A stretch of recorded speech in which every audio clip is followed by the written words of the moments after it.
እንደምን ከረማችሁ ወገኖች? እግዚአብሔርን እጅግ አድርገን እናመሰግናለን። ከተለያዩ ቦታዎች በዚህ ስፍራ ለመገኘት ችለናል። ይሄ የሁለተኛው ሩብ ዓመት ሰንበት ትምህርት የምናጠናበት አምስተኛውን ትምህርት የምናጠናበት ጊዜ ነው። እንግዲህ እዚህ የተገኛችሁትን እግዚአብሔር ይባርካችሁ። ዛሬ እንግዲህ የመጣችዋ ልጄ ልበላት ሜቲ ግዛቸው፣ ዶክተር ሜቲ ግዛቸው ልበል፣ ከእስራኤል ከሰማሪያ ናት። ከዚያ ደግሞ ዶክተር መብራቱ ማዴቦ ከአውስትራሊያ፣ ሜቲ ከሰማሪያ እስራኤል ናት። ወንድሜ ኤልሳይ ከዚሁ ከነብራስካ ከኔ ጋር ጎረቤቶች ነን። እኔ ደግሞ ሙልጌታ ነኝ። እንጸልይና ወደዛ እንገባለን። እግዚአብሔር አባታችን እናመሰግንሃለን። አንተ መሐሪ ቸር አምላክ እንደሆንክ ቃልህ ይነግረናል። ምንም እንኳን ቃልህን ሙሉ ለሙሉ ያላስተዋልን ብንሆንም የሚበቃንን ያህል ስለሰጠህን እናመሰግንሃል። መንግሥታት ይነሳሉ፣ መንግሥታት ይወድቃሉ። በመጨረሻ ግን የጌታ ኢየሱስ ክርስቶስ መንግሥት በዓለም ሞልቶ እንደሚቆም ቃልህ ይናገራል። ዛሬ ስለ መንግሥታት ምርጫችን ምን እንደሆነ ስንወያይ ሳለ አምላካችን አንተ አስተምረን። ይህንንም ደግሞ ለሚያዳምጡ ወገኖች እግዚአብሔር አባት ሆይ በረከት እንዲያገኙበት ያንተ ፈቃድ ይሁን፣ በጌታ በኢየሱስ ስም አሜን። ዋናው አርስታችን ፍንጮች፣ ምስሎች፣ ምሳሌዎች፣ የመጽሐፍ ቅዱስ ትንቢቶች ይላል። ትንሽ ከአራተኛው ሰንበት ትምህርት ትንሽ ገረፍ ብናደርግ፣ ምክንያቱም ሁለቱ ክፍሎች ስለ ሕዝቦች የሚያወራ ነው። በአራተኛው ትምህርት ላይ ምን ይላል? የእግዚአብሔር መፍትሄ ለወደቀው ዓለም ይላል። እግዚአብሔር የምድር መንግስታት በኃጢአት የተጨማለቁ በሰይጣን መንፈስ የሚመሩ መጨረሻ አላቸው ይላል። ከዚያም ደግሞ እነሱ የዓለም መንግስታት በእግዚአብሔር ለማመን ፈቃደኛ ያልሆኑ መንግስታት ሁሉ የሚወድቁበት የሚጠፉበት ዘመን አለ። ያ ሲሆን ደግሞ የክርስቶስ መንግስት ይቋቋማል። ያው እቺ ምድር ትጸዳለች፣ ተቃጥላ እንደገና እግዚአብሔር አዲስ መንግስት አዲስ ሰማይና ምድርን ይፈጥራል። ራእይ ምዕራፍ 21ን ስናነብሳለ ያን ልታገኙ ትችላላችሁ። እና በዳንኤል 7:14 ላይ ለክርስቶስ መንግስት ይሰጣል ይላል። ይህ የምድራዊ መንግስት ሁሉ ይጠፋና ለክርስቶስ መንግስት ያም የክርስቶስ መንግስት ደግሞ የማያልፍ የዘላለም መንግስት፣ የፍቅር መንግስት፣ ጠብና ጦርነት የሌለበት፣ ብሔረሰበኝነት የሌለበት፣ የቋንቋ ልዩነት የሌለበት፣ ሁላችንም የምንናገረው ቋንቋ የእግዚአብሔር የመላእክት ቋንቋ ይሆናል። ይሄ የሚበሰብሰው ሰውነታችን የማይበሰብስ ይሆናል፣ የከበረ አካል ይሆናል። ያንን መንግስት ነው የምንጠባበቀው። ዛሬም እንግዲህ ሕዝቦች ክፍል 2 ይላል እና ሕዝቦች ክፍል 2 በቅዳሜው ላይ በሰንበት ትምህርቱ መታሰቢያ ቁጥሩም ይላል እረፉ፣ እኔም አምላክ እንደሆኑ እወቁ፣ በሕዝቦች ዘንድ ከፍ ከፍ እላለሁ፣ በምድርም ላይ ከፍ ከፍ እላለሁ ይላል መዝሙረ ዳዊት 46:10። ያው ተስፋችን እሱ ነው ወገኖቼ፣ ተስፋችን እሱ ነው። ጌታ ኢየሱስ እኛን ሊያሳርፈን ይፈልጋል። እኛን ሊያሳርፈን ይፈልጋል። እግዚአብሔር የፍቅር አምላክ ነው። ክርስቶስ እግዚአብሔር ነው። በነገራችን ላይ እግዚአብሔር አብ፣ እግዚአብሔር ወልድ፣ እግዚአብሔር መንፈስ ቅዱስ አንድ አምላክ ብለን ስንል እንግዲህ ሥላሴ እግዚአብሔር ነው። እግዚአብሔር የፍቅር አምላክ ነው። የምህረት አምላክ ነው። የቸርነት አምላክ ነው። ኃጢአታችንን ይቅር ለማለት ሁሌ የተዘጋጀ ነው። መጽሐፍ ቅዱስ ምንድን ነው የሚያወራው? ከዘፍጥረት ጀምረን እስከ ራእይ ድረስ ስናጠና አንድ አይነት ሐሳብ ነው ያላቸው። መጀመሪያ እግዚአብሔር መልካምና ውብ የሆነ ምድር ፈጠረ፣ ሰውን ፈጠረ። ውብ በሆነች በኤድን ገነት አስቀመጠ። ሰው ምርጫ ነበረው።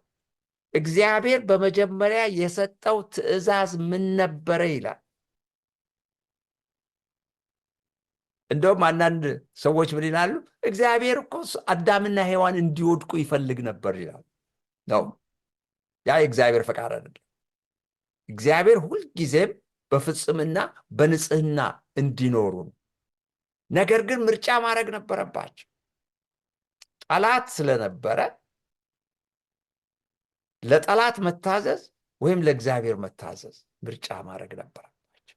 ስለዚህ የተሰጠው የመጀመሪያ ትእዛዝ ምንድን ነው?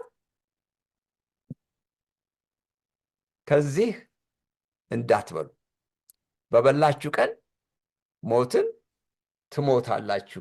ይሄ እንግዲህ የሚገኘው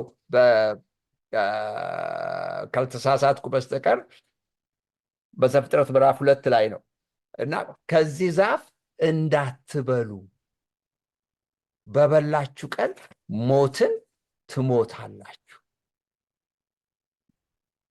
አንድ ሰው ትሞታለህ ተብሎ ሲባል መርዝ መጠጣት ነበረበት?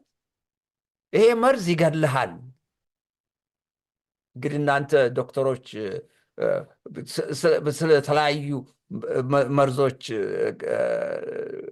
ታጠናላችሁ። እኔም የምሰራው ኬሚካል ላይ ነው፣ ግን ጥናት አላደርግም። የተቀመጡትን ኬሚካሎች አንድ ማድረግ ነው የኔ ስራ እና ስለ እነሱ ብዙም አላጠናም። ነገር ግን አንዱ ከአንዱ ጋር ሪያክት የሚያደርገውትን የተለያዩትን ለያቸዋል። ግን ይሄ ገዳይ ነው እየተባለ ምንና ህፃናት ምንድን ነው የሚያደርጉት? ያቃጥላል ሲባል ያንን ለመንካት ይፈልጋሉ። አዳምና ሔዋን በተለይ ህፃን ነበረች ማለት ነው በአስተሳሰብ። አትቢ የተባለችውን በላች። እግዚአብሔር የመጀመሪያው ትእዛዝ የሰጠው አትብሉ፣ ከዚህ በበላችሁ ቀን ሞትን ትሞታላችሁ።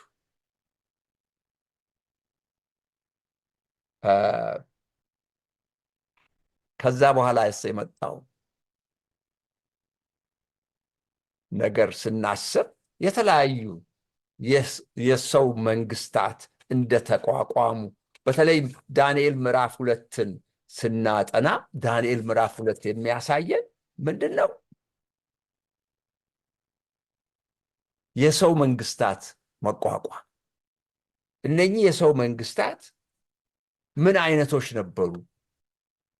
ኃጢአተኛ መንግስታት፣ ኃጢአተኛን ህዝብ የሚመሩ።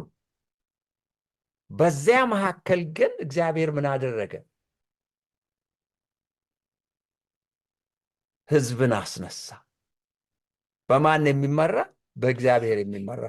በተለይ ይህንን እግዚአብሔር የሰጠውን ትእዛዝ ከዘፍጥረት ምዕራፍ 2 ቁጥር 16 ላይ ብናነብ እግዚአብሔርም አምላክ ሰውን እንዲህ ብሎ አዘዘው፣ ከገነት ዛፍ ሁሉ ትበላለህ፣ ነገር ግን መልካምና ክፉን ከሚያሳየው ዛፍ እንዳትበሉ። እንዴ ዘመዶቼ፣ እውቀት መጥፎ ነው እንዴ? አሁን እዚህ እኮ እግዚአብሔር ክፉን እንድታውቁ አልፈልግም እያለ ነው። ክፉን እንድታውቁ አልፈልግም። ያንን ባወቃችሁ ጊዜ፣ ክፉና ደግን ባወቃችሁ ጊዜ ምን ትሆናላችሁ? ሞትን ትሞታላችሁ። ይሄ እንግዲህ በእሁዱ ላይ ነው ያለ፣ በእሁዱ ላይ ነው። ከዚያ እግዚአብሔር ምን አይነትን ምድር ፈጠረ? ኢዮብ 37:16ን ስናነብ እግዚአብሔር ዓለማትን ሲፈጥር ፍጹምና ድንቅ አድርጎ ነው የፈጠረው ይላል። ፍጹምና ድንቅ። እኛም ስንፈጠር ዳዊት ምን ይላል? እጅግ ውብና ፍጹም አድርገህ ፈጥረኸኛል ብሎ እግዚአብሔርን ያመሰግናል። ስለዚህ በእግዚአብሔር ዘንድ አንዳች ጉድለት አልነበር። ሁሉም ነገር ፍጹም ነበር። ሁሉም ነገር መልካም ነበር። ነገር ግን ከብዙ ዓመታት በኋላ እስራኤል ምን ፈለገ ይላል?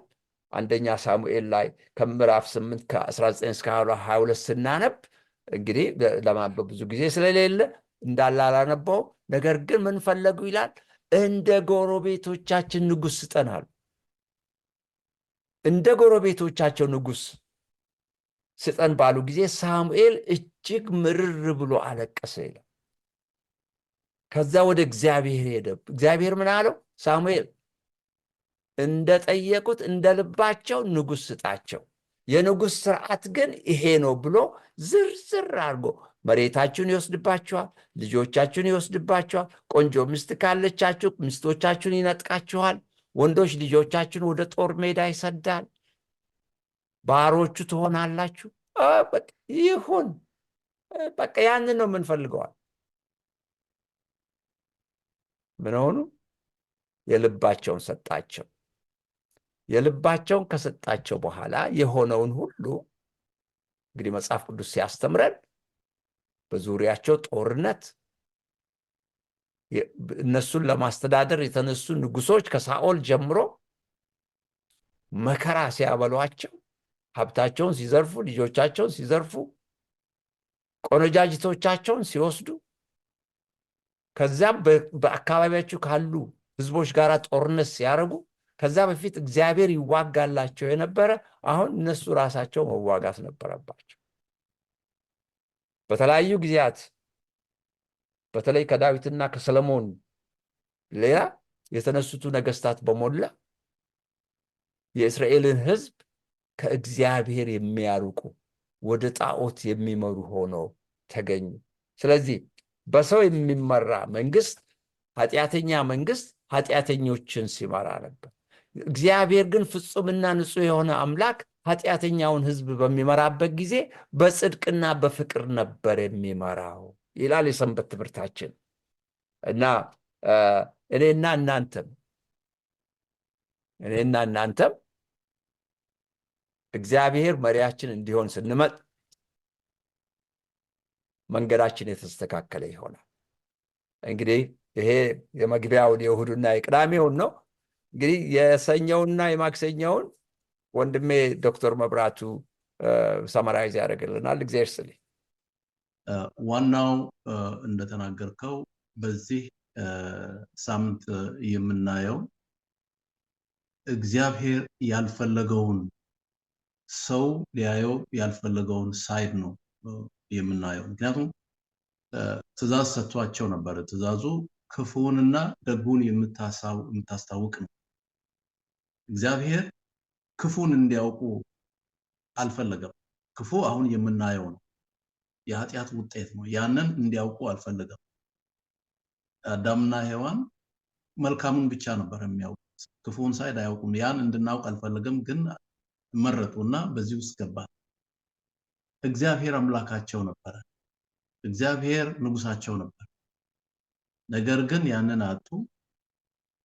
ሰይጣን የዚህ ምድር ገዢ ሆነ።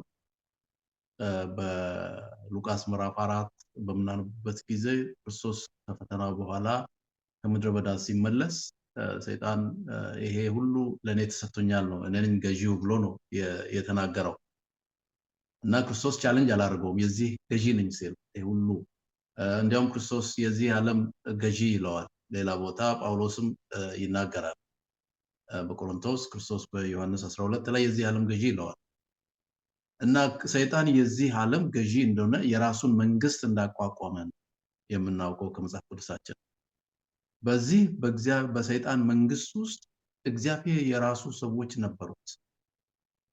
ኃጢአት እየከፋ ሲሄድ፣ ህዝብ እየበዛ ሲሄድ፣ መንግስታት ፎንድ እየሆኑ ሲሄዱ በእግዚአብሔር መካከልና በእግዚአብሔር ሰዎች መካከልና የእግዚአብሔር ሰዎች ባልሆኑ መካከል የሚኖረው ውጥረትና ግንኙነት ምን እንደሆነ ሪሊ በዳንኤል ምዕራፍ 2 ላይ ቁጭ አድርጎ ነው ያስቀመጠው። በዳንኤል ምዕራፍ 2 እና በዳንኤል ምዕራፍ 7 በዳንኤል ምዕራፍ 8 በደንብ አስቀምጦታል። ይህንን ገልጾታል።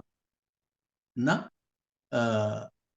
እስራኤሎች ንጉስ እንፈልጋለን እንደሌሎች እንሁን ሲል እግዚአብሔር ዊዝድሮ አደረገ። ኦኬ የምትፈልጉት ይሄንን ከሆነ ውሰዱ አለ። ንጉስ ሰጣቸው። ከዛ በኋላ ንጉስ እንዴት አድርጎ እንዳስጨነቃቸው እንደገና ደግሞ ወደ ኃጢአት እንደመራቸውና እግዚአብሔር መጨረሻ ላይ ጥበቃውን ከለላውን ከነሱ እንዳነሳ እጁን እንዳነሳ ዊዝድሮ እንዳደረገ ከዛ ባቢሎን መንግስት እንዴት አድርጎ እስራኤሎችን እንደማረከና አገሪቷን እንዳወደመ መጽሐፍ ቅዱሳችን ይናገራል። ይህ ሁሉ እግዚአብሔር እንዲሆን ያልፈለገው ነገር ግን የሰው ምርጫ ነው። በራሳችን እንሂድ ሲል የሰው ልጅ እግዚአብሔርን ሲተው እግዚአብሔር የተወው ነገር መጨረሻው ይሄ ነው። ማንም ሰው እግዚአብሔርን በሚተውበት ጊዜ እግዚአብሔር ለማይረባ አእምሮ አሳልፎ ሰጣቸው ነው የሚለው። ለማይረባ አእምሮ አሳልፎ ሰጣቸው ሲል በሮሜ ላይ ምን አይነት ስራ እንደሚያደርጉ ምዕራፍ 1 ላይ እናያለን። አሁን ዛሬ የምናየው በዓለም አንዱ አንዱን መጥላት፣ አንዱ አንዱን ማውደም፣ አሁን ቅድም የተናገርከው ዘረኝነቱ፣ ጥላቻው፣ ይሄ ሁሉ ለማይረባ አእምሮ ሲሰጣቸው ነው ይሄ ነገር የሚሆነው። የሚረባው አእምሮማ እግዚአብሔር አምላካችን፣ እግዚአብሔር ፈጣሪያችን ሁላችንም ወንድምና እህት ነን። የእግዚአብሔር መንግስት ገጣሚዎች። ክርስቶስ ወደዚህ ምድር በመጣበት ጊዜ የራሱን መንግስት መሰረተ። አሁን ሁለት መንግስታት ናቸው ያሉት ማለት ነው። የሰይጣን መንግስት አለ በዚህ ምድር ላይ አንደኛ ዮሐንስ ምዕራፍ 5:19 ላይ ከእግዚአብሔር ከሆኑት በስተቀር ሁሉንም የሚገዛው ሰይጣን ነው። የእግዚአብሔርን ደግሞ የሚገዛው እግዚአብሔር ነው። ስለዚህ ሁለት መንግስታት አሉ። በሁለቱ መንግስታት መካከል ግጭት አለ። ይህንን በትክክል የሚያሳየው ዳንኤል ምዕራፍ 2 ላይ ነው። ዳንኤል ንጉሱ ለናቡከደነጾር እግዚአብሔር ራእይ ሰጠው። ዳንኤል ያንን ሲተረጉም እናያለን። በዳንኤል ምዕራፍ 2 ቁጥር 31 ላይ ጊዜ ስለሌለን ሁሉ ነገር እናያለን። ዳንኤል 2:31 ላይ አንተ ንጉስ ሆይ ታላቅ ምስል አየህ። ይህም ምስል ታላቅና ብልጭልጭታው የበዛ ነበረ። በፊትም ቆሞ ነበረ። መልኩም ግሩም ነበረ። የዚህም ምስል ራስ ጥሩ ወርቅ፣ ደረቱም ክንዶቹም ብር፣ ሆዱና ወገቡም ናስ፣ ጭኖቹም ብረት፣ እግሮቹ እኩሉ ብረት እኩሉም ሸክላ ነበረ። እጅም ሳይነካው ድንጋይ ከተራራው ተፈንቅሎ ከብረትና ከሸክላ የሆነውን የምስሉን እግሮች ሲመታና ሲፈጭ አየ። የዚህም ጊዜም ብረቱና ሸክላው ናሱና ብሩ ወርቁም በአንድነት ተፈጨ። በመከርም ጊዜ በአውድማው ላይ እንዳለ ብቅ ሆነ። ነፋስም ወሰደው፣ ቦታውም አልታወቀም። ምስሉንም የመታ ድንጋይ ታላቅ ተራራ ሆነ፣ ምድርንም ፈጽሞ ሞላ ይላል። እና እዚህ ላይ ምንድነው እግዚአብሔር ለናቡከደነጾር ያሳየው? መንግስታት እንደሚነሱና መንግስታት እንደሚተኩ፣ ነገር ግን በመጨረሻ የእግዚአብሔር መንግስት እንደሚጸና፣ የእግዚአብሔር መንግስት እንደሚጸና፣ እግዚአብሔር ስቲል ኮንትሮል እያደረገ እንደሆነ ነው። ከመጀመሪያው ያጣነውን ወደዛ ሊመልሰን ነው እግዚአብሔር። ሬሌ መጀመሪያው ዘፍጥረት ኦሪጂን ነው። የሁሉ ነገር መጀመሪያ ነው ዘፍጥረት። የዘፍጥረት ኑሮ ነበር ኃጢአት እስኪመጣ ድረስ ያ ነበር የእግዚአብሔር ዓላማ። ከዛ በኋላ ያለው በሙሉ እስከ ራእይ ያለው በሙሉ የዛ ውጤት የኃጢአት ውጤትና እንዴት ሆኖ ወይም እንዴት እግዚአብሔር እንደገና ወደ ዘፍጥረት እንደሚመልሰን የሚናገር ነው። እና ራእይ ላይ ወደ ዘፍጥረት ይመልሰናል። ወደ መጀመሪያ ወደ አጣንበት ወደዛ ነው የሚመልሰው። በዛ መካከል ነው በዘፍጥረትና በራእይ መካከል ያለውን ዳንኤል ይናገራል። እዚህ ላይ የከፋ እንደሚሆን ነው። እና በምናይበት ጊዜ የመጀመሪያው ራስ ወርቅ ነው፣ ከዛ ብር ነው፣ ነሐስ ነው፣ ብረት ነው። የሚመጡትን መንግስታት የሚተካኩትን እንዲያውም ይሄ የዳንኤል መጽሐፍ ነው ችግር ለብዙ አማኙ ኤቲኤስ ለማያምኑ ሰዎች ብዙ ችግር እየፈጠረባቸው ያለው የዳንኤል መጽሐፍ ነው። ይህንን መካድ የማይችሉበት ነው። ማን ከማን ቀጥሎ እንደሚመጣ በትክክል ይናገራል። እንዲያውም ዳንኤል 8 ላይ እነኛ መንግስታት እነማን እንደሆኑ ሁሉ ጨምሮ ይናገራል። ስለዚህ ያንን መካድ ስለማይችሉ ያ መጽሐፍ ቅዱስ ፓርት ውስጥ ባይኖር ደስ ይላቸው ነው። እና እግዚአብሔር ሁሉን ነገር ኮንትሮል እንደሆነ ይናገርና ያቀርብና ከዛ በኋላ እነኚህ በእንቁነታቸው በዋጋቸው እያነሰ እየሄደ ነው ከወርቅ ጀምሮ ወደታች። እና የሚያሳየው ምንድነው? ዲተሪዮሬሽን ነው።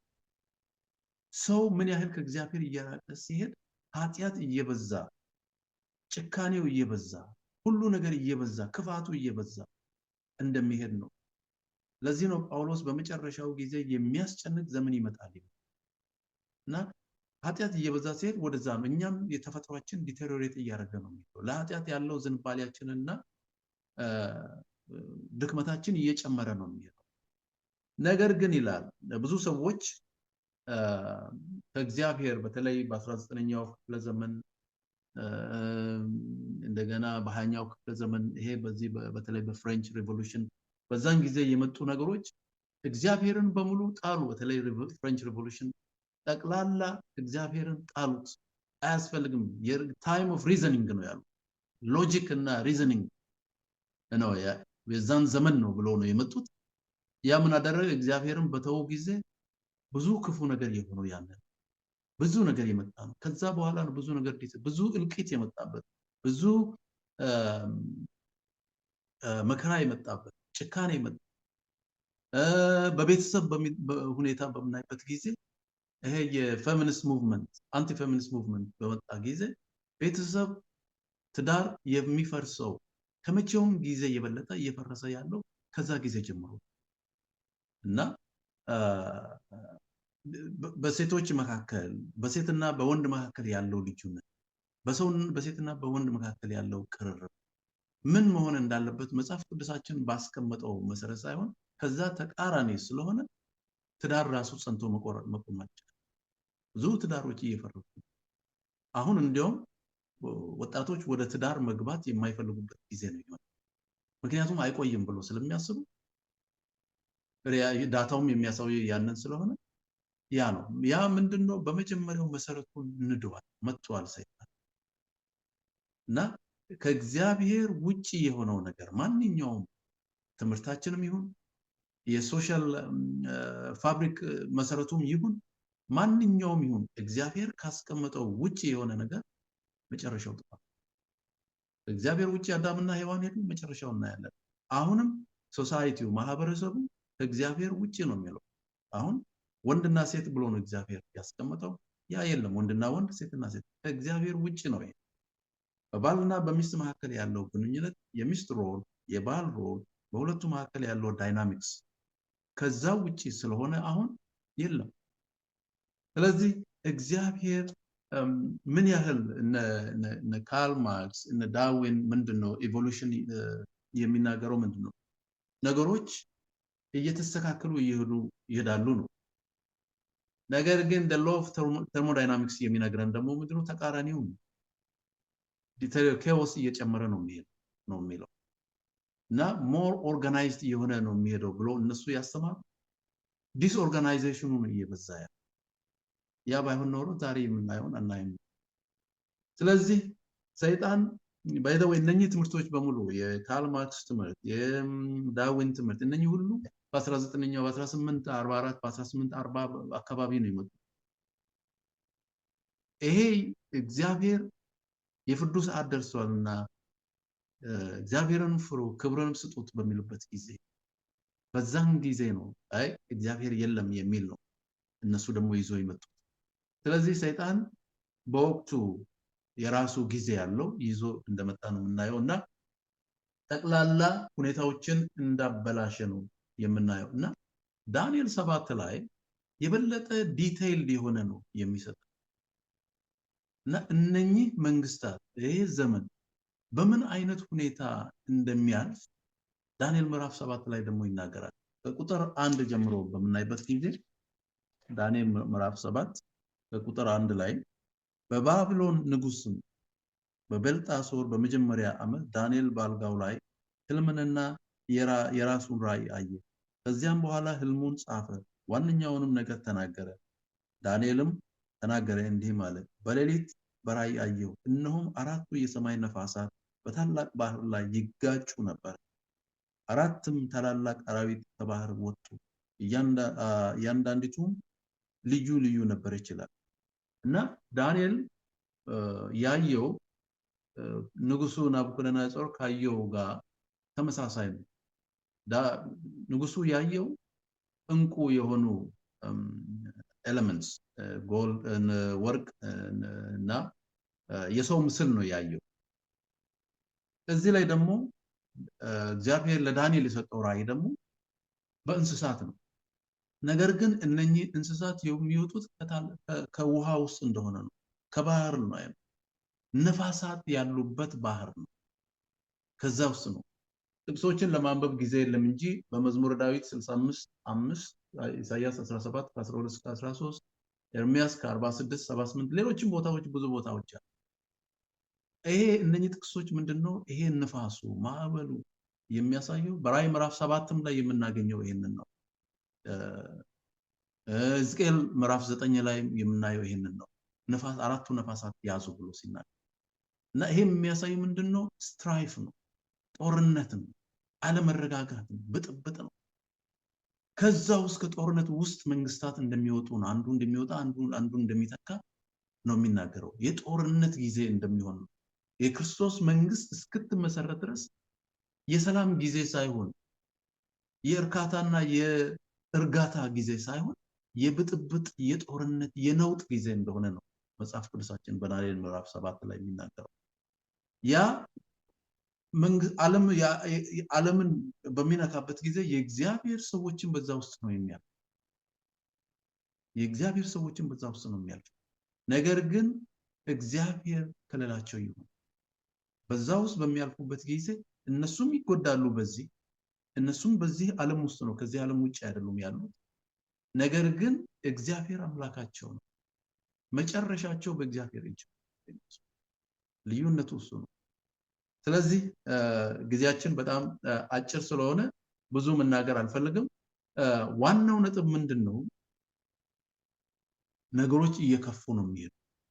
የእግዚአብሔር ሰዎች ግን ራሳቸውን መለየት ይኖርባቸዋል፣ መምረጥ ይኖርባቸዋል። ወይ በእግዚአብሔር መንግስት ውስጥ መሆን ወይም በሰይጣን መንግስት ውስጥ መሆን። በሁለቱ አንዱን እግር ወደዚህ አንዱን እግር ወደዛ ማድረግ አይቻልም። ሁለቱም የተለያዩ መንግስታት በምንም የማይገናኙ፣ ልናዳቅላቸው ወይም ደግሞ ልናስማማቸው የማንችልበት አሁን እያለንበትና እየሄድንበት ያለው ጊዜ በበለጠ ዲስቲንክሽናቸው፣ ልዩነታቸው እየጎላ የሚሄድበት ጊዜ። በዛን ጊዜ ለእግዚአብሔር ልጆች ቀላል ጊዜ አይሆንም። ነገር ግን እግዚአብሔር ቃል የገባው ምንድነው? በውሃ ባለፍክበት ጊዜ፣ በኤርምያስ ውስጥ የሚናገረው በእሳት ባለፍክበት ጊዜ፣ በማንኛውም በምናልፍበት ጊዜ እግዚአብሔር ከኛ ጋር ነው። ያንን ጉዟችንን የመከራም ጊዜ ይሁን በምንም ጊዜ ይሁን የምናልፍበትን ጊዜ እግዚአብሔር ለሌሎች የበረከት ጊዜ ነው የሚያደርገው፣ ታማኝ ሆነን ከቆየን። ስለዚህ ከፊታችን ብዙ ነገር አለ የሚጠብቀን፣ ግን እንደ እግዚአብሔር መንግስት እንደሚጸናና በእግዚአብሔር እንደምናሸንፍ ነው ትንቢቱ የሚናገረው። እግዚአብሔር ይባርክህ። በጣም አድርጌ አመሰግናለሁ። እንግዲህ እንደሰማችሁት ዳንኤል ምዕራፍ 2 እና ዳንኤል ምዕራፍ 7 ስታስተያዩ፣ አንደኛ ዳንኤል ምዕራፍ 2ን ያየው የጣዖት አምላኪ ንጉስ ነው። ዳንኤል ምዕራፍ 7ን ደግሞ ህልም ያየው ራእይ ያየው የእግዚአብሔር ሰው ነው እና የእግዚአብሔር ሰው ደግሞ ያየው የራሱ ህዝብ ምን እንደሚሆኑ መጨረሻ ላይ ተስፋቸው ምንድን ነው። እና አሁንም ተስፋችን ጌታ ኢየሱስ ነው። እንግዲህ ወንድሜ ኤልሳኤ በዛው ይቀጥልና ሮብና ሐሙስን በምድር እና በባህር መካከል ደግሞ ከዛ እንደገና ትንቢት መናገር በሚል አርዕስት የሁለቱን ቀኖችን በአጠር ባለ መልክ ያቀርብልናል። እግዚአብሔር ይባርክ ወንድሜ ኤልሳኤ። ይህኛው ክፍል ከቅድም ከተማርነው ጋር የተያያዘ ነው።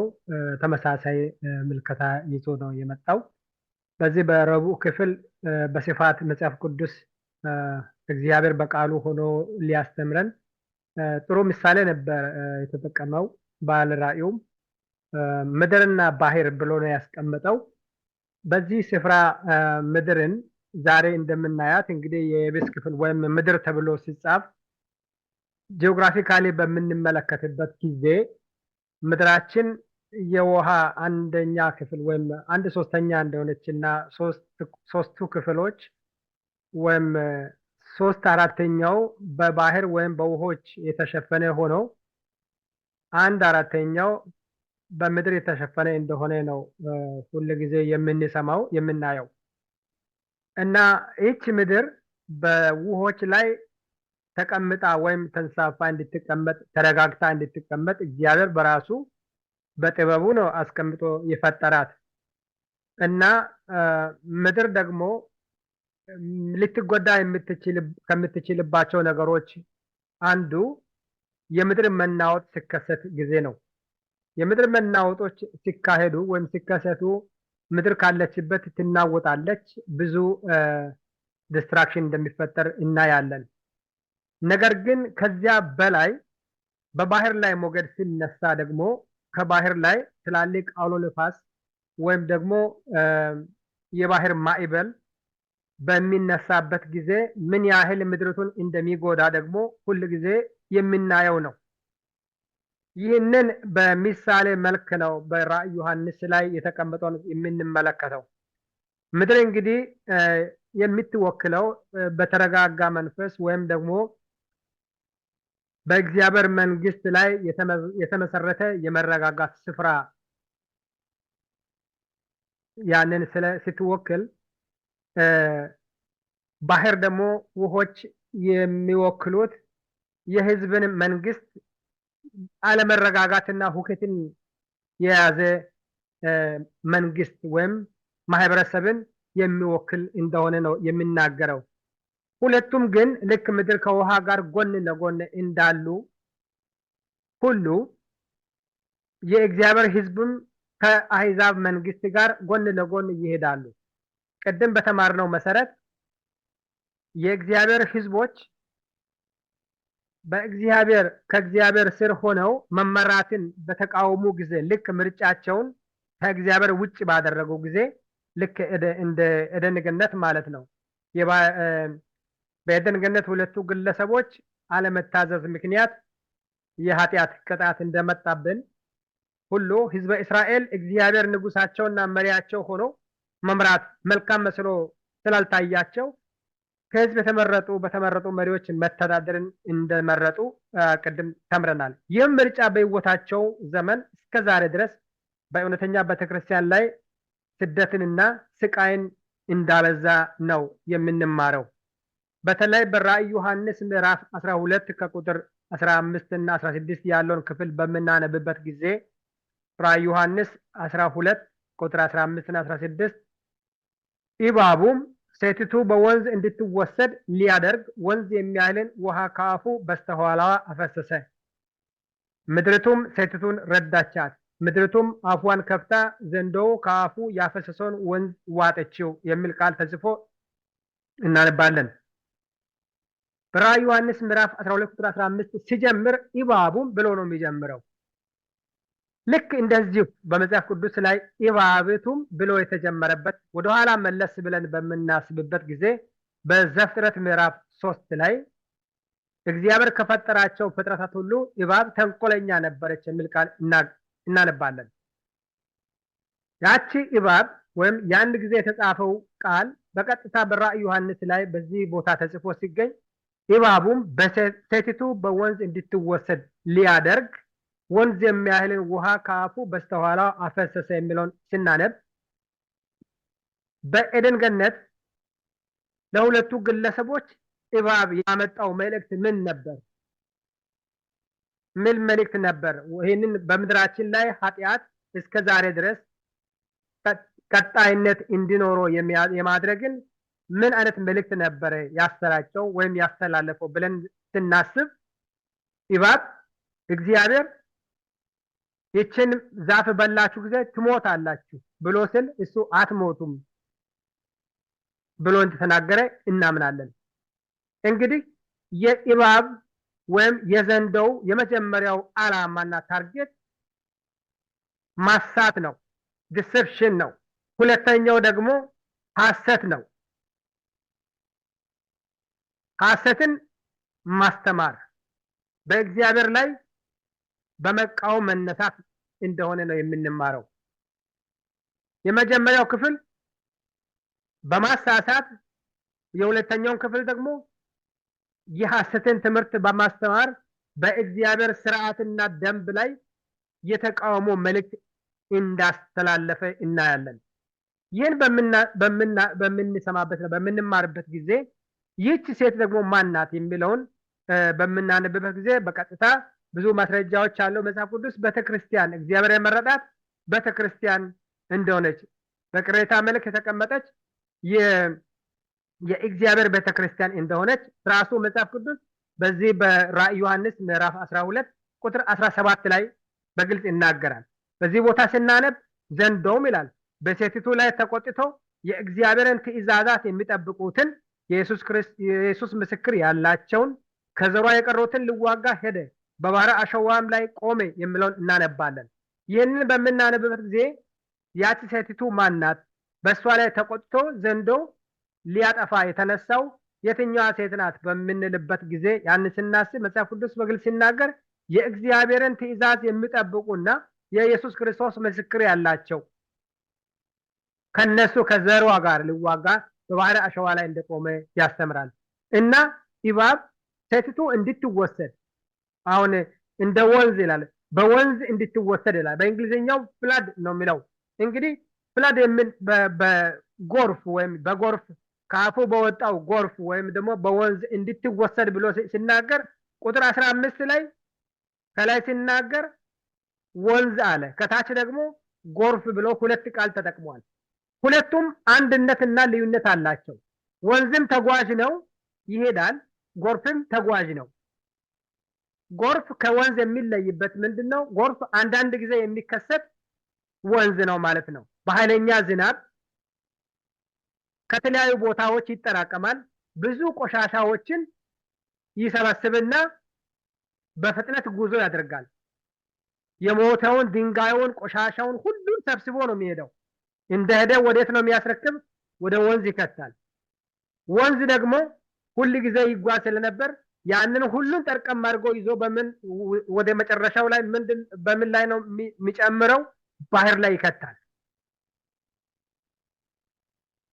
ልክ ይሄ በምሳሌያዊነት እንደተጻፈ ሁሉ በሐሰተኛ ክርስቶስ አንደበት ወይም በጳጳሳዊ ስርዓት የእግዚአብሔርን ሕግ በመቃወም የተነሱ ሰዎች በየጊዜው የእግዚአብሔርን ሕግ ወደ ጎን የተዉ ሰዎች ወይም በእግዚአብሔር ላይ ያመጹ መሪዎች እየተነሱ የእግዚአብሔርን ሕዝብ ቅሬታውን የሆነውን የእግዚአብሔርን ሕዝብ ከምድር ገጽ ለማጥፋት የማሳሳቻ ትምህርት፣ የክህደት ትምህርትና የሐሰት ትምህርቶችን በስፋት በየጊዜው ይለቃሉ።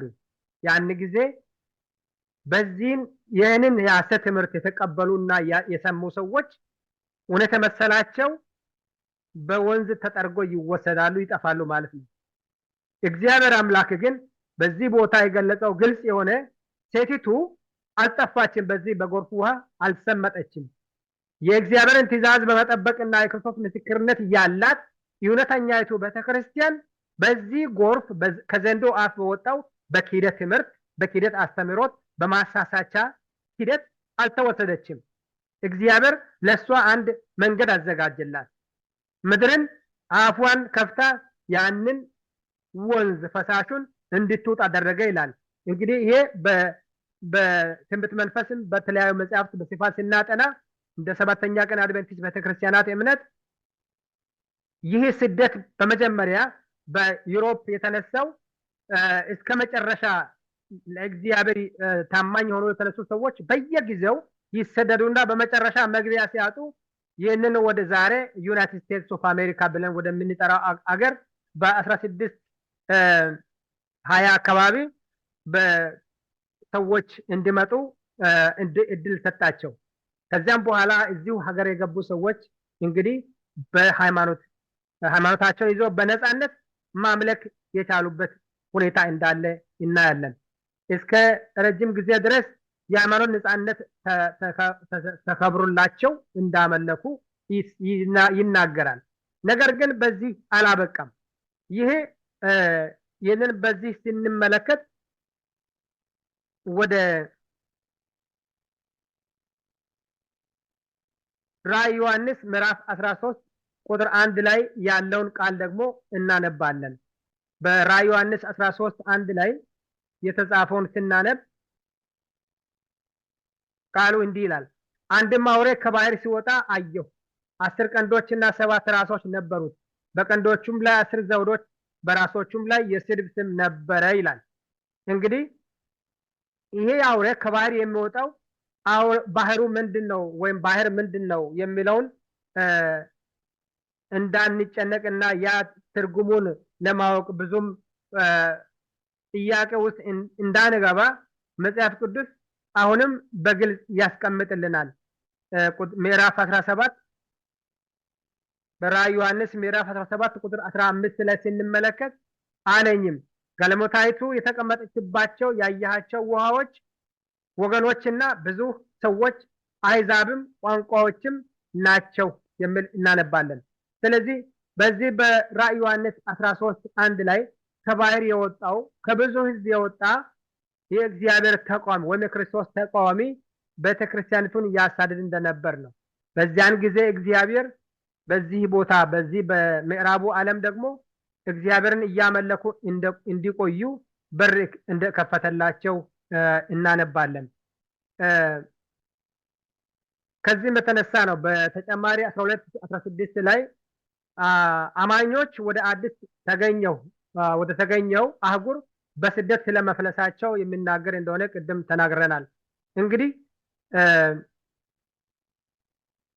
የሚያሳዝነው ይላል ወደታች ያለውን ስናነብ ይህ እንደ በግ የመሰለ አንድ ቀን በግ የሚመስል አውሬ አንድ ቀን እንደ ዘንዶ ይናገራል ይላል። ይሄ ቁጥር ምዕራፍ 13 ቁጥር 11 ላይ በመናነብበት ጊዜ ይህ መንግስት የሃይማኖትን ነፃነት ወደ ጎን በመተው እንደገና ደግሞ ልክ ከመልካምነት ወደ ከፋ ኃጢአት እየሄደ እንዳለ የሚያሳየን ነው። አሁን በዚህ ጊዜ ቅድም ተጠቀሰው ሁላችንም እንደምናውቀው በሃይማኖት ነፃነት መልክ ሃይማኖትና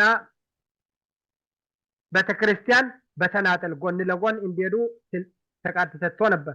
ነገር ግን ይህ አውሬ እንደ ዘንዶ ይናገራል ብሎ ሲናገር ዘንዶ በረቂቅ ሁኔታ በጥበብ ይናገራል፣ በማሳት ይናገራል፣ ውብ በሆነ መልክ ይቀርባል። ግን ከአንደበቱ የሚወጣው መልእክት የሚያሳስትና ወይም ወደ ጥፋት የሚወስድ እንደሆነ ይገልጻል።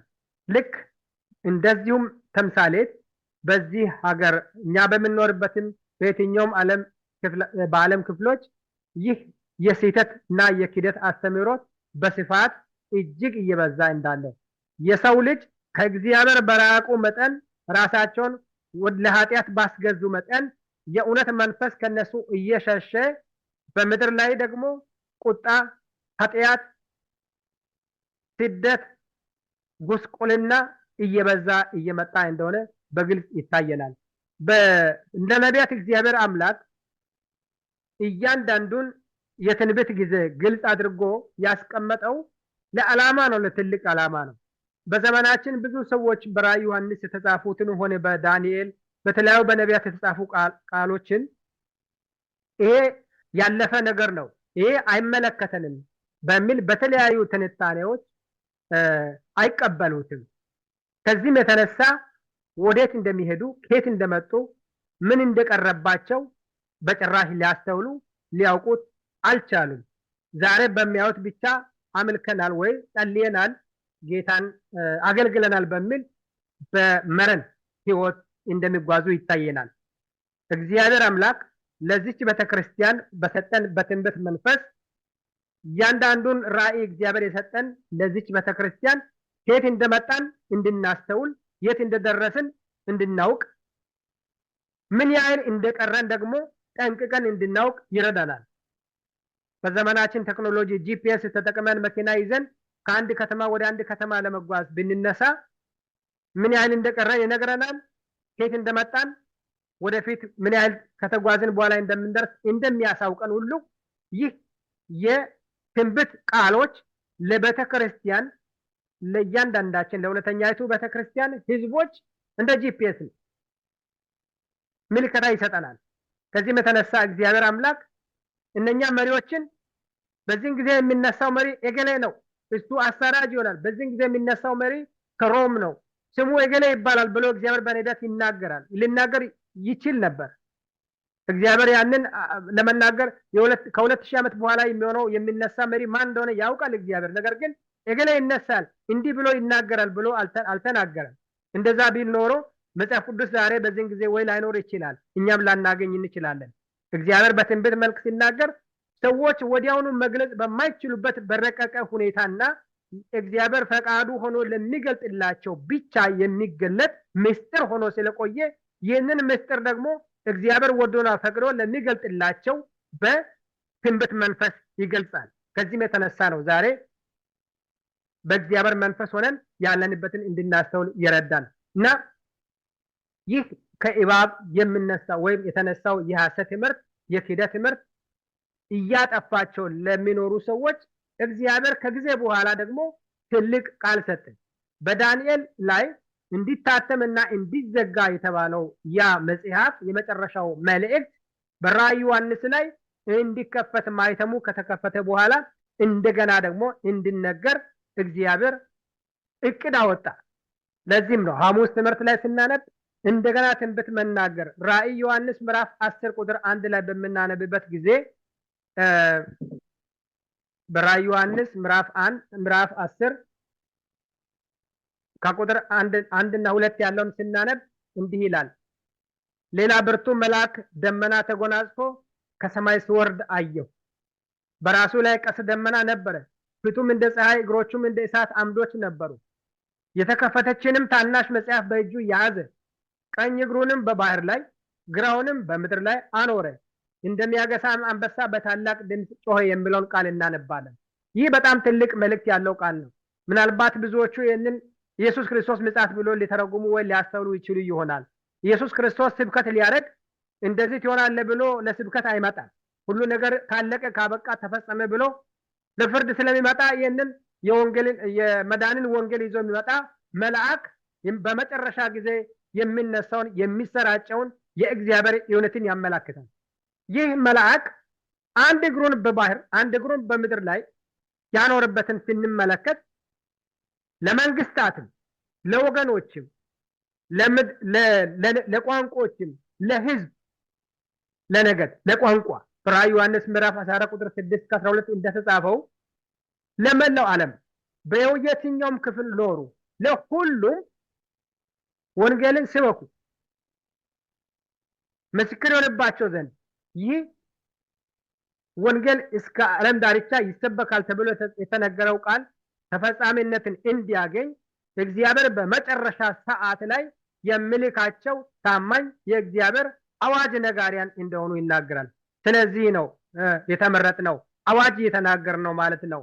እንደ ቤተክርስቲያን አዋጅ ነጋሪያን በባህርም ላይ በምድርም ላይ ያቺ ትንሿ የተከፈተችው መጽሐፍ በቀኝ እግሩ ባህር ላይ አቁሞ በግራ ምድር ላይ ያኖረ እንደሚያገሳም አንበሳ በታላቅ ድምፅ ጮኸ ይላል። እንግዲህ አንበሳ ሲያገሳ ሰምታችሁታል። እኔም አንድ ከሱ ከአንበሳ ድምፅ የሚገርመኝ የአንበሳ ድምፅ አንድ ጊዜ ወጥቶ አይሄድም፣ ሮር ያደርጋል። ውስጥ ዝም ብሎ እንደዚህ ኮንቲኒቲ ያለውን ቮይስ ያሰማል። አንበሳ ሲያገሳ ከውስጥ ነው የሚወጣው፣ ግን ቶሎ ወጥቶ አይሄድም። ቀስ ብሎ ቫይብሬት እየሆነ ነው የሚሄደው። ያሰማል፣ በጣም ያሰማል። እና እኔ ሌሎች ፍጥረታት ሲያገሱ ሰምቼ አላቅም። ማነው ከዛ በላይ ድምፅ አለ ብዬ አላቅም። ትላልቅ የሚባሉ እንኳን እንደኔ ኤሌፋንት እንኳን ድምፃቸው በጣም ይሄን ያህል የማይባል ነው፣ ዝቅ ያለና ለመስማትም እንትን የሚል አይደለም። ግን የአንበሳውን የተጠቀሰበትን ስንሰማ እጅግ የሚያስፈራ እንደሆነ ነው። ይህ ማለትም በፊት ከተሰበከው ስብከት፣ በፊት ከተሰማው መልእክት፣ ከተሰማው አዋጅ የበለጠ ኮንቲኒቲ ያለውና እጅግ በጣም ኃይል ያለው የእግዚአብሔር መልእክት ብርሃን ለጨለማው ሕዝብ ከእግዚአብሔር ርቆ ለጠፋው ዓለም የመጨረሻ በቃ የሞት ሽረት እንደሚባል ወንጌል ይሰበካል። ለዚህ ነው የተመረጥነው። ስለዚህ በማቴዎስ ወንጌል ላይ ኢየሱስ ክርስቶስ እንደሰጠን ኃላፊነት ሂዱ ብሎ እንዳወጀንም በያለንበት እየሄድን ይህንን የመጨረሻውን ወንጌል እንድንሰብክና የጨለማውን ኃይል እንድናጠፋ ኢየሱስ ክርስቶስ ነው ያስተማረን። በአንድ ፓስተር ባለፈው የዛሬ 2 ዓመት ሲያስተምረን we are living in the upside down world አለ። እውነትም በኃጢአታችን ምክንያት ከላይ የሆነው ወታች ተገልብጦ የነበረውን ምድር እንደገና ወደ ቦታ ለመመለስ እግዚአብሔር ኃይል እንደሚሰጠን እናምናለንና በዚህ ትምህርት እንድንጸና እግዚአብሔር ይርዳን። አመሰግናለሁ። እግዚአብሔር ይባርክ ወንድሜ። እንግዲህ ቀደም ብላችሁ ሁላችሁም እንዳላችሁት በ19ኛው መቶ ክፍለ ዘመን ላይ በዚህ ምድር የደረሰው ስልጣኔ፣ እውቀት መስፋት ያ ቢሰፋበት ጊዜ ደግሞ ታስታውሳላችሁ በ19ኛው ክፍለ ዘመን ነው የዚህ የጌታ ኢየሱስ ይመጣል ብለው በዓለም ዙሪያ ሲሰብኩ የነበረው የ1844 መልእክት በዓለም ዙሪያ በ1844 ጌታ ኢየሱስ ይመጣል ብለው ተስፋ አድርገው ነበር። በዚያኑ ጊዜ ደግሞ እነ ካርል ማርክስ እነ ዳርዊን ተነስተው የሐሰት የሰይጣን ትምህርት ሲያስተምሩ የነበረው። ስለዚህ መልካምና ክፉ ጎን ለጎን ይኖራሉ። ክፉ ግን አያሸንፍም፣ መልካም ያሸንፋል። እግዚአብሔርን እናመሰግናለን። እንግዲህ ሜቲ እንግዲህ እስካሁን በሰማሽው እንግዲህ ትምህርቱ ሰፊ ነው፣ ብዙ ጥቅሶች ማንበብ ነበረብን። ሆኖም ግን ሜቲ የራሷን ማጠቃላይ ሀሳብ ትሰጥና ከዚያ በኋላ ተጨማሪ ሀሳብ ያላችሁ ሁላችሁ መጨመር ትችላላችሁ። እግዚአብሔር ይባርክሽ።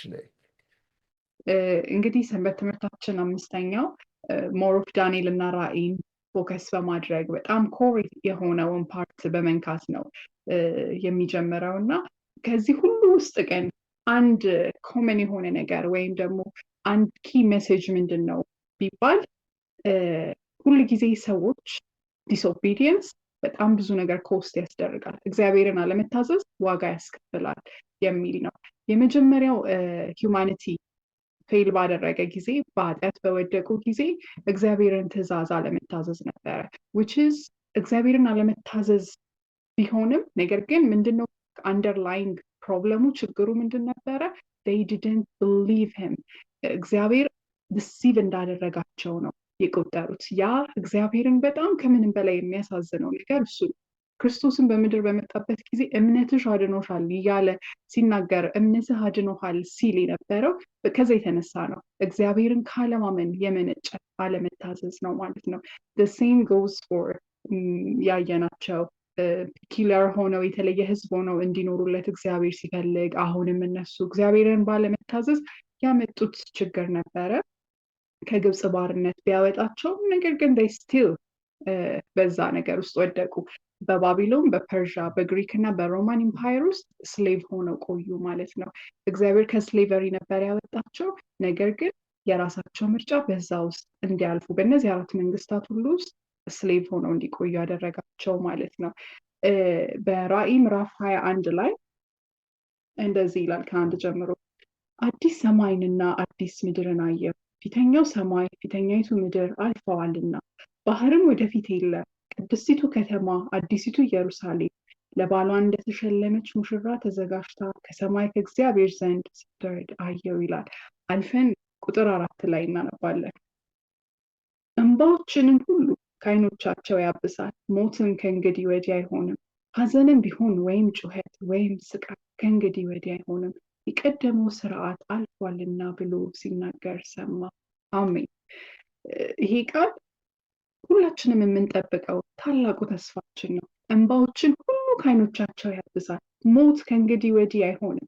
ለዘመናት ሰዎችን ሲያስጨንቅ ጥያቄ የሆነው ሞት ከእንግዲህ ወዲህ አይኖርም። ጩኸት ወይም ሐዘን ያለፈው ስርዓት ሁሉ አልፏል ብሎ ክርስቶስ ለአንዴና ለመጨረሻ ጊዜ የሚደመስስበት ጊዜ፣ የሁላችንም ጠባሳ የሁላችንም ችግር የሚሽርበት ጊዜ ይሆናል። ነገር ግን በዚህ ሁሉ ውስጥ ለዘላለም የማይሽረውና የማይጠፋው አንድ ጠባሳ ለዘላለም በእኛና በክርስቶስ የሚኖር አለ። እርሱም በመስቀል ላይ የተቸነከሩት እጆቹ፣ የተወጋው ጎኑ፣ የሾህ አክሊል የጫነበት ግንባሩ ላይ ያሉት ቁስሎቹ ግን ከኃጢአት የቀረው የመጨረሻው ትሬስ እሱ ሆኖ ይኖራል ማለት ነው። ለዘላለም እኛ የምናስታውሰው ታሪካችን ይሆናል ማለት ነው።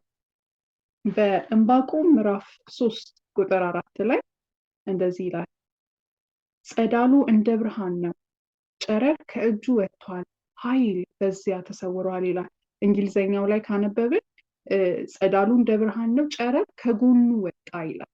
ይሄ የሚናገረው ከጎኑ ጨረር ወጣ የሚለው ክርስቶስ በመስቀል ላይ በተሰቀለበት ሰዓት ጎኑ በጦር ተወግቶ ደምና ውሃ የቀላቀለው ወጥቶ ነበረ ከሱ። ያ ከጎኑ የፈሰሰው ደም ነው እኛን ከእግዚአብሔር ጋር ለዘላለም ያስታረቀ። ያ የፈሰሰው ደም ከጎኑ የወጣው የሱ የተሰወረ ኃይሉ ነው ብሎ ይናገራል። ክርስቶስ ኢየሱስ በሰዎች ዘንድ እጅግ በጣም ተዋርዶ ራቁቱን በመስቀል ላይ ተሰቅሎ ሲተፉበት ሲዘብቱበት ነበር። ነገር ግን ያንን እንደ ክብሩ ይቆጥረዋል ይላል። ከሱ የተነሳ የተዋጁትን በጽዮን ተራራ ላይ ከሱ ጋር የሚዘምሩትን ህዝቡን ባየ ጊዜ በጣም በሚኮራበት የክብሩ ሆኖ እንደ ክብሩ ይቆጥረዋል ይላል። ነገር ግን ያንን ያክል የተሰቃየው ክርስቶስ ጌታችን ይህንን የምህረት ጥሪ ያልተቀበሉትን፣ ይህንን የንስሐ ጥሪ ያልተቀበሉትን፣ በጊዜ ወደሱ መመለስ ባለብን ሰዓት ያልተቀበሉት ላይ ግን ሊፈርድባቸው ይመጣል። እርሱ ራሱ የወጉትም ሁሉ ያዩታል ይላል እና ይህንን የንስሐ ጥሪ ያልተቀበሉት ላይ ሊፈርድባቸው እንደሚመጣ ይናገራል እና ያንን ለዘላለም የምናስታውሰው የመጨረሻው የኃጢአት ትሬስ ሆኖ ይቀጥላል። በአጠቃላይ የምንመለከተው በዳንኤል ምዕራፍ 2 በዳንኤል ምዕራፍ 7 በራእይ ምዕራፍ 13 የምንመለከታቸው አናሎጂዎች ናቸው። ሶስቱም አንድ አይነት ነገርን ይናገራሉ። ሶስቱም ተመሳሳይ ነገር አላቸው። በመጨረሻ የክርስቶስ መንግስት ፕሪቬል ያደርጋል። ሁሉም ያልፋሉ፣ የእሱ ግን የዘላለም መንግስት ሆኖ ይቀጥላል ይላል። እጅግ በጣም የሚባርክ ቃል ነው። በጣም ተባርኬበታለሁ። እግዚአብሔር ይባርካችሁ። እግዚአብሔር ይባርክሽ። አዎ በጣም ሳነበው በጣም ደስ ያለኝ ነገር ከተወጋው ጎኑ መጀመሪያ ውሃና ደም ነው የወጣው። አሁን ግን የሚወጣው ምንድን ነው ይላል? ጸዳል፣ ብርሃን፣ ለሁላችን ብርሃን ከእጁም የሚወጣው ጠባሳውን እናያለን ይላል። እንግዲህ ትንቢት መንፈስ ግን ከተወጋው እጁ ብርሃን የሚወጣ ከሆነ ጠባሳውን ምን ያደርገዋል ማለት ነው? ይሸፍነዋል። ያንን እያየንም እንድናዝን አይፈልግም። በምናይበት ጊዜ ደግሞ የከፈለውን መስዋዕትነት እንድናስብ ያደርገናል፣ እንድናከብረው፣ እንድንወደው ያደርገናል እና በአሁኑ ጊዜ መጸለይ ያለብን በቤተሰቦቻችን ውስጥ በሰይጣን መንፈስ የተያዙ ወንድሞች እህቶች ይኖሩናል። ሁላችንም ለእነሱ መጸለይ አለብን። ባዘንባቸው ነገሮች ይቅርታ መስጠት፣ ያ ደግሞ ለእኛም ለራሳችንም ፈውስ ይሆናል። ሌሎችም ይባረኩበታል። እኛ ራሳችን ዝቅ አድርገን ይቅር በሉን ብለን ስንል እነዛ ያዘኑብን ደግሞ አንደኛ ያፍራሉ፣ ሁለተኛ በእውነት እህቴ ወንድሜ አይጠላኝም የሚል መንፈስ ይኖራቸው እና የክርስቶስን ባህሪ ልናሳይ ይገባል። እና ጌታ ኢየሱስ እንግዲህ ለሁላችንም ይሄ ሰንበት ትምህርት በአጠቃላይ በተለያየ ተምሳሌታዊ ሀሳቦች የሚያሳየው እግዚአብሔር ከመጀመሪያ አሳምሮ ነው የሰራው። በመካከል ላይ እግዚአብሔር አሳምሮ የሰራው በራሳችን ምርጫ ፈረሰ። የፈረሰውን ደግሞ መልሶ ወደ ነበረበት ለመመለስ ጊዜ መውሰድ አለብን። አሁን ጊዜ እየወሰደ ነው። ለምን? ያጠነው ነገር ምን እንደሆነ እንድናውቅ ይፈልጋል እግዚአብሔር። ያጠነው ነገር ምን እንደሆነ፣ ያጠነው ነገር የእግዚአብሔርን መንግስት፣ የእግዚአብሔርን ፍቅር፣ የእግዚአብሔርን መሐሪነት፣ ቸርነቱ፣ ከሱ ጋር ደስ ብሎ ልንኖር የነበረው እድል እንደተወሰደብን፣ አሁን ደግሞ ያንን ለመመለስ ጌታ ኢየሱስ የከፈለው መስዋዕት ነው። እግዚአብሔር አብ የከፈለው መስዋዕት ነው። መንፈስ ቅዱስ የከፈለው መስዋዕት ነው። በነገራችን ላይ ሥላሴ ባይስማማ የእኛ ደህንነት መኖር አይችልም ነበር። ስለዚህ ክሬዲቱ ለሁሉም ነው። ግን ሁልጊዜ ግን መጠንቀቅ የሚገባን ነገር ቢኖር ስንጸልይ በማስም መጸለይ ያለብን፣ በክርስቶስ መጸለይ ያለብን። ብዙ ጊዜ በቤተ ክርስቲያኔ ብለው መጨረሻ ላይ ሲዘጉ አሜን ይላሉ። በጌታ በኢየሱስ ስም አይደለም። ምክንያቱም መጽሐፍ ቅዱስ የሚለው በስሜ ከለመናችሁ አብ የለመናችሁትን ሁሉ ምን ያደርጋል ነው የሚለው? ይሰጣችኋል፣ ያደርግላችኋል ነው የሚለው እና እግዚአብሔር ይመስገን። በአጠቃላይ ሀሳብ መስጠት የምትፈልጉ ካላችሁ። ዋናው ዓላማው ምንድን ነው? የእግዚአብሔር ሰዎች ጊዜውን እንዲያውቁና ሳይናወጡ በሚሆኑት ነገሮች ሁሉ በውስጥም ቤተክርስቲያን ውስጥም ይሁን ከቤተክርስቲያን ውጭ በዓለም ዙሪያ በሚሆኑ ነገሮች ሳይናወጡ መቀጠል እንዳለብን ነው። የቆመ የሚመስለው እንዳይወድቅ ይጠንቀቅ ይላል። ያ ነው ማስጠንቀቂያውና እግዚአብሔር ኢዝ ኢን ቻርጅ እና ከእግዚአብሔር ቁጥጥር ውጭ የሆነ ነገር የለም። በሱ ላይ እንድንታመን ነው የሚፈልገው እግዚአብሔር ይስጥልን። ዘወትር በእግዚአብሔር ፊት ልክ እንደ ዳዊት ዘወትር ንስሐ የምንገባበትን የልቤ የሚለውን አይነት የንስሐ ህይወት እንዲኖረን እግዚአብሔር በጸጋው ይርዳል። ተባረክ። ዶክተር መብራቱ በጸሎት ትዘጋልናለህ? ቅዱስና ኃያል የሆንክ አምላካችን እናመሰግናለን፣ ይህንን ጊዜ ስለሰጠህን። ይህ ለሁላችንም ማስጠንቀቂያ ነው ጌታ ሆይ፣ ማስተማሪያ ነው፣ እንደገናም ደግሞ ምክር ነው። ስለዚህ ይህንን ሰምተን በዚህ መመላለስ እንድንችል እምነታችንን አብዛ። ሁላችንን ባርክ፣ ይህንንም የሚሰሙትንም ባርክ። በኢየሱስ ስም አሜን።